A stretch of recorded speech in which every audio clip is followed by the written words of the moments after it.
The third season of Prehistoric Planet, Ice Age, is finally out, and it is one of, if not the greatest Ice Age documentary ever made. Not only does it continue the Cretaceous season's breathtaking visual fidelity and super accurate designs, but it also sheds new light on some really underrepresented animals that we've never seen in this quality before. Ice Age increases the overall scope of the show, including the global context and how the Earth has been changing, but it keeps the fantastic moment-to-moment animal behaviors. Prehistoric Planet Ice Age is everything we'd wanted from an Ice Age docu-series. The last two seasons of Prehistoric Planet focused on the late Cretaceous, 66 million years ago, right before the Cretaceous-Paleogene mass extinction.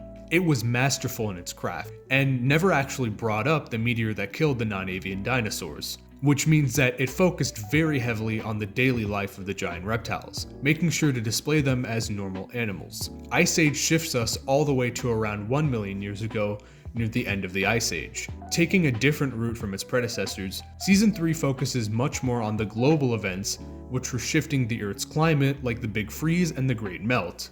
This means that while the new season does keep up the same tone and general focus on day-to-day life of these spectacular animals, it does scale up to show how our modern Earth relates to the different context of these giants. There are also a huge focus of the after episode segments, which I highly recommend sticking around for.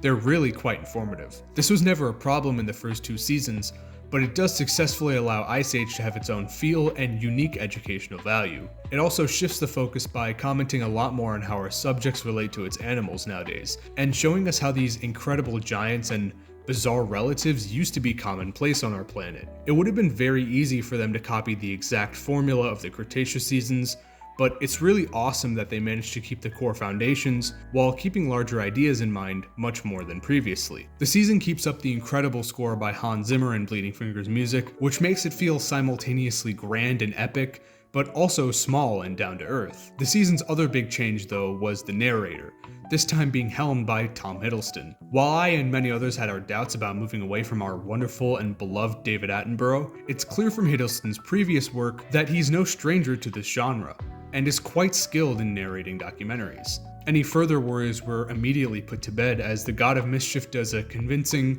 soothing, and equally worthy performance to that which we've received previously. You can tell that he really does enjoy learning about this brand new time period and really wants to bring it to life with some fresh narration of his own. Not to mention his voice is, well, need I say more? I say they get Jonathan Bailey next. With all that aside, the main stars of the show, the Prehistoric Wonders, shine just as bright as they did before. They're not only brought to life with such incredible detail like we've never seen before, but they're also just as animalistic as previously. My one gripe is that unfortunately I feel like there were too many unsuccessful hunts and too few herbivores died, but at the same time it's not a huge issue in the slightest. It may just be the newness, but even some of the most well-known animals feel like they've been drenched in an entirely new light. Some of the staples like the woolly mammoth and Smilodon come off as if we've never seen them before, and they're part of some absolutely awe-inspiring scenes. It's super great to see new, updated signs applied to them, like seeing how juvenile Smilodon's double sabers would change how they live and socially interacted with others of its kind. Another fantastic example is the newly updated Elasmotherium, which we get to see in a manner which we've never seen before.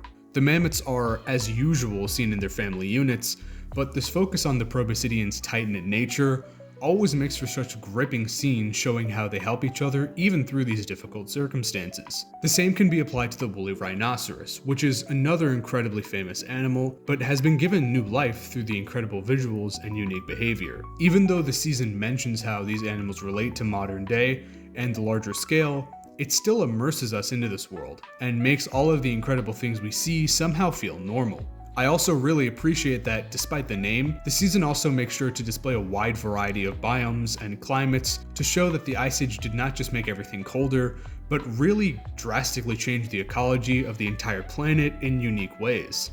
The season also brings us some really unique species like Gigantopithecus and Hadriodon, Anacyon, and a ton of others which I can't even begin to mention. These species have been really underrepresented, and it's just quite nice to see them given the Prehistoric Planet facelift. Gigantopithecus was a particular favorite of mine, And I loved how we got a really intimate story with it that also tied into the larger ecological shifts. We also get to see a pretty fresh design for the direwolves, now knowing that they weren't very closely related to actual wolves. And I really appreciated how they used unique sounds for their calls. And of course, I'm not even mentioning all of the awesome Australian species. I can't go on without repeating myself over and over again, but we get a much more complete picture of what the Earth looked like in very recent prehistory because of this super unique and well-rounded look at the true biodiversity of the Ice Age, brought to life by jaw-dropping visuals that I'd never thought I'd see in my entire life. Prehistoric Planet Ice Age takes some really big swings, but once again pays off for a fantastic docu-series that brings a refreshed and all-encompassing view at our closest chapter in prehistory. The narration,